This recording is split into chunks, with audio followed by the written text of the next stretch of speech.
After a good night's rest, the trio met up for breakfast at Panhua's restaurant. They sat at a nearby table and enjoyed some spicy noodles. After some more idle chatter, they decided to investigate another one of the tokens. The token they chose to investigate was a leaf that had similar frequencies to tacit discords. Yang Yang mentioned Baisha's hypothesis that the leaf must have originated from a tree near a tacit field. Yang Yang stated that they needed to leave the city in order to investigate.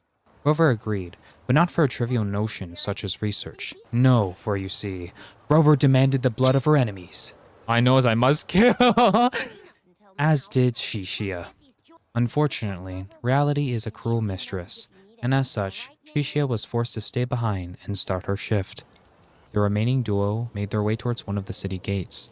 On the way, Yang Yang mentioned the nearby instructor Yan. She stated that he would give Rover loot in exchange for completing his training courses. Rover took up the challenge and entered one of the simulated training courses. After dispatching her opponents and claiming her rewards, she took her leave. They arrived at the gate and happened upon a fellow resonator. Said resonator had been attempting to leave the city for a while now, but border security continued to refuse. Rover got tired of overhearing the conversation and promptly pulled out her pass. She was desperate to leave the city without getting involved in any more drama. The guards cleared her and the duo attempted to leave. Sadly, the unknown resonator spoke up before they could escape. She introduced herself as Johnson and asked Rover if she could come with. Rover, ever the opportunist, agreed, but only in exchange for something in return.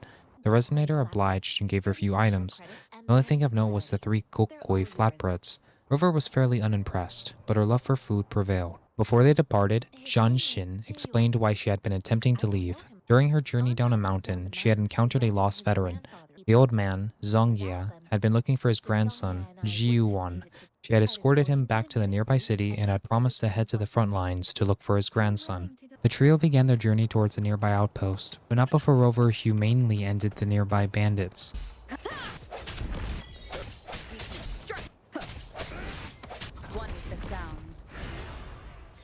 She then happened upon a chest and swiftly completed the connection puzzle. Rover then glided down into the outpost and happened upon yet another chest. She used her drone and shot down the targets. With her bounty collected, she headed down and fed a local dog. Hello, you want some food?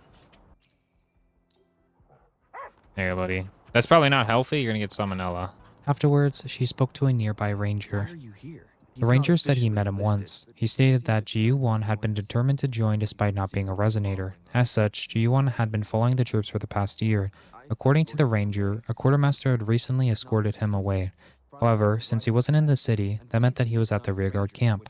After explaining, the ranger asked if they could check on the 2 local detection beacons that had recently gone offline. Since the beacons were in the same direction the party was headed, they agreed. After leaving the outpost, Rover happened upon another puzzle. This one involved hitting dummies to unlock the chest. She then made her way to one of the beacons. After arriving, they encountered 3 civilians who were attempting to steal parts from it. The civilians explained that they had fled from the north, the front lines, and needed money. Zhan Xin gave them some food and money so that they could make it to the city without having to resort to stealing. The civilians feigned gratefulness and promptly attacked them. They stated that the money was insignificant since they would starve after arriving, and so they demanded that the resonators hand over their goods. Unsurprisingly, the thieves stood no chance. After the battle, the resonators began questioning them. The 3 confessed to being exiles who had originally fled the city and traveled north. However, the north had proven to be too difficult. After some more chatter, they finally came to an agreement. Zhan Xin told them to go to Lu Shan tea house and promised to help them find work once she returned. Rover then fixed the beacon and ran into a strange-looking door. She entered and stumbled upon an old man. The old man challenged her to a race and offered a reward if she managed to beat him. Rover eagerly agreed. After some 2D platforming, she won and collected her rewards. On her way to the second beacon, she encountered yet another puzzle, which consisted of throwing a fireball at a stone plate. She then resumed her upwards journey before she took notice of a strange-looking car. Oh, what's this? It's a car. Oh, okay.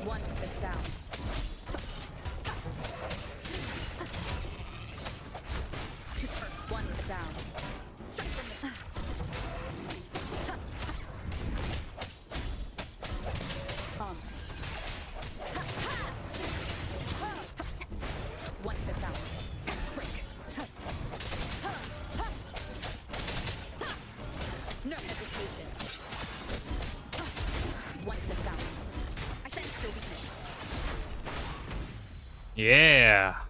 Man, that was a fun fight. With a new echo acquired, she made her way up the mountain and found another puzzle. She placed the cube onto the pressure plate and unlocked the nearby chest. It's a shame that there weren't any combustible lemons nearby.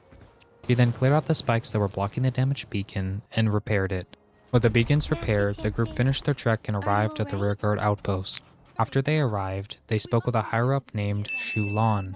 She asked them to help the wounded. Once finished, they headed to the upper part of the camp and spoke with a rearguard battalion camp officer. The battalion officer explained that they no longer recruited non-resonators. However, no matter how many times they sent him away, he kept coming back. And so the battalion officer had caved in and allowed Ji-Yuan to help around the camp. Lastly, the officer informed them that Ji-Yuan was in the floor above. Johnson took her leave and went to the upper floor. Meanwhile, Rover stayed behind and questioned the battalion officer about another one of the tokens, the mangosteen fruit. He stated that it wasn't a local fruit and that it's obtained through imports. The duo then met back up with Johnshin. Apparently she had fought Ji-Yuan in a duel. This duel showed him that he wasn't strong enough to fight tasks and discords, and so he agreed to go back with her to the city. After Johnshin departed, Rover received a vision of the front lines. She saw a woman dressed in red controlling the Tacit Discords, and the general, Ji Yen, fending them off. A giant bird Tacit Discord soon appeared and begun fighting Ji Yen. Unfortunately for him, this is a Rover-only playthrough, so we'll be skipping this fight. The vision then faded and Rover spoke with Yang Ying. Rover likened the vision to seeing through the eyes of a Tacit Discord. She then used her powers and attempted to resonate with the leaf token. It worked, and Rover discovered a set of coordinates, which led to the nearby Sicha village in the Central Plains.